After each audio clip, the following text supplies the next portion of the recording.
about EXP and the reason I brought, probably it's hard to bring some talent like we have. We have independent brokers who are successful in their own their way.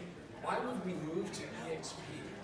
Well, I've been working the last 2 years in Florida. To sell a business, you have to have a real estate license. You don't need, I have an MBA, a JD, I'm a CBI, I'm a BCA, got all this stuff. I'm trying to match Tanya all the time. It's got all that stuff, but all you need is a real estate license. Does it mean you're competent to sell the business? No, it doesn't.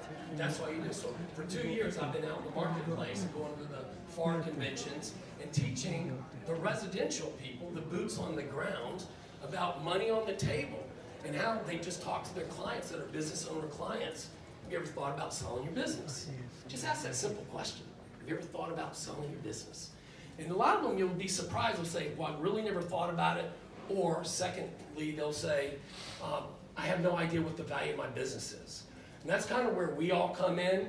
I do have during the pandemic, it was pretty good for me in a sense, because I spent time developing a software. So we're the first business valuation affordable software that integrates with QuickBooks users. So we got that API developed in June. So I'm the first one that if you're a QuickBooks user or not, you can go through, you can take 1 year's of financials and actually get a ballpark figure of what the value of business is. Very affordable. Just like Clint, me, these guys, when we charge for a certified appraisal, it's $2,500, $3,500, $10,000. Well, the software allows you to at least get a little ballpark figure. So I'm excited to be a part of this whole panel. I'm so excited. And EXP, I think was it Stephanie the one that says, Gerard, you're on a nice 100-foot wave with your firm. My plan was to close $1 billion in 3 years.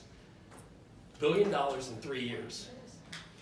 With EXP and all you guys out there referring business to us, I think we can do that in 1 full year. I do too. Yeah.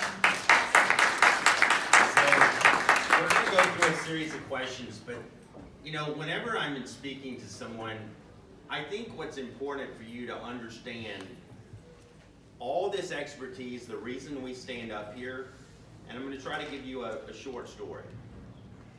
Most of my clients come either someone that's either a business owner or they've worked for someone for 30 or 40 years. And every time they wake up, they dream about working for themselves. They want to be an entrepreneur.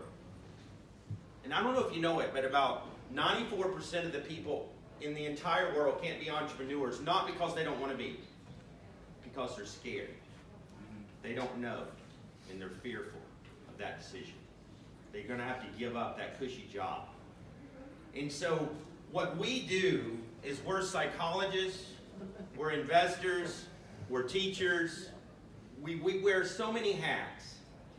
But this is a true story. One of the gentlemen that came to me, and we met at a high-end hotel, and he didn't know me and I didn't know him.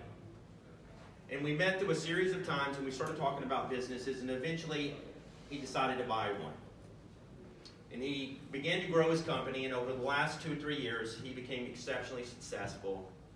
And one day I get this phone call. It's the number one thing I like about what I do. He said, Sean, when I met you, I didn't know you. I didn't know if I could trust you. I didn't know what you were saying was true. But I took a chance. I took all my savings and I put it into a business.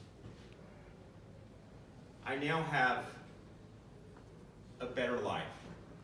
He says, first of all, I'm a better dad. I have more time. I'm a better husband. I have more money in my checking account. And he goes, if it wasn't for you, I wouldn't be here, and I just want to thank you. That's why we do it. Because we change people's lives. We give them legacies. Whenever their business does well, they don't do well, their children do well, and their grandkids do well. And that's why we sell businesses.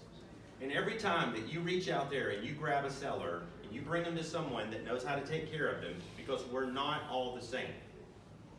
If you don't put somebody in good hands, what's going to happen to them? They're going to lose their money. They're going to lose all their money they've saved their entire life. It's important. And when someone does buy a business or sell a business, it's so personal. Think about your own children. How much have you invested in your own kids? It's the same thing. You've invested in your own businesses. And so when they sell them, they need someone that can walk them through the process of actually selling it. We're selling a company right now, it's $40 million. It's a 100-year-old company with 3 generations, and the 3rd generation has to make the decision to sell it. Can you imagine the guilt that comes along with it?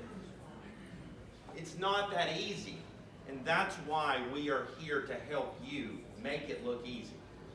So I think what's more important about right now is, and I don't think anyone can do it better than Clint. He's going to tell you what is the difference in commercial real estate or real estate and business brokerage. Because if you don't understand that, you really miss a big portion of this segment right here. So Clint, knock it out.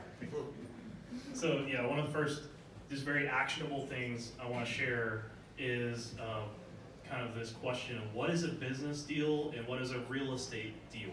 Because there's a lot of stuff that is like, it kind of could go either way when you think about it. And we do a lot of deals where real estate's involved, but I generally like Michelle said, is that I'm only selling the building if it's along for the ride in a business transaction.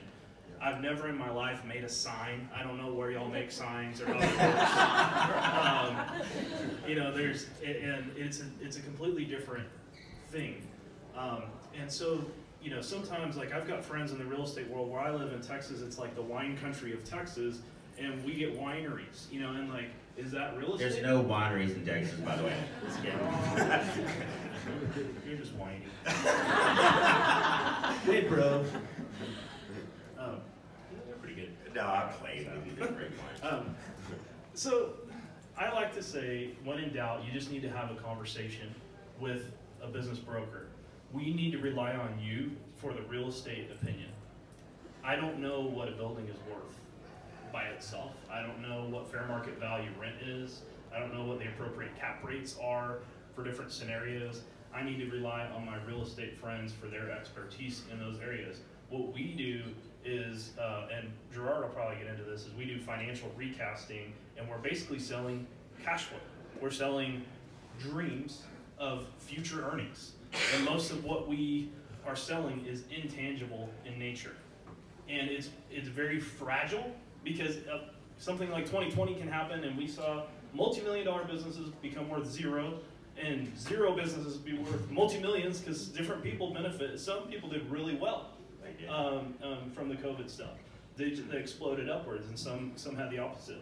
So a business is a living, breathing organism that derives most of its value from the expectations of future earnings.